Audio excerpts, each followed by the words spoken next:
Apa sih sebenarnya perbedaan antara si RPM sama si RCF?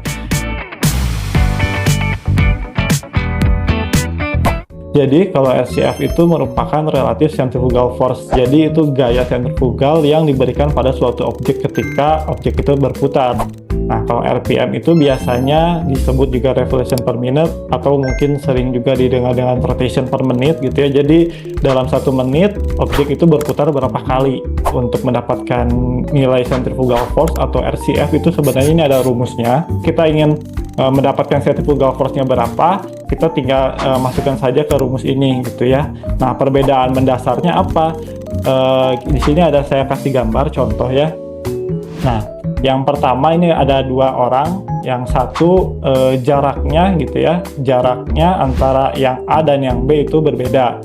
Kita kasih contoh misalkan yang A dari objek menuju titik tengah ya itu atau jari-jarinya gitu ya. Di sini dalam R di rumusnya. Misalkan kita kasih contoh ini jaraknya misalkan 5 cm gitu ya. Sedangkan yang B di sini 10 cm. Nah, kira-kira apa centrifugal force yang lebih tinggi itu yang mana gitu ya. Jadi ternyata kalau misalkan kita lihat dari rumusnya itu ternyata jari-jarinya itu berpengaruh terhadap gaya centrifugal force yang diberikan. Ya, jadi kalau misalkan kita lihat itu ternyata centrifugal force yang lebih tinggi itu adalah yang B ya.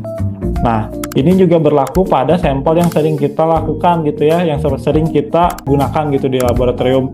Misalkan kita mengikuti suatu panduan gitu ya, baik itu dari jurnal atau misalkan dari kit yang kita beli. Dituliskan misalkan sampel harus diputar menggunakan sentrifuge misalkan 1000 rpm ya.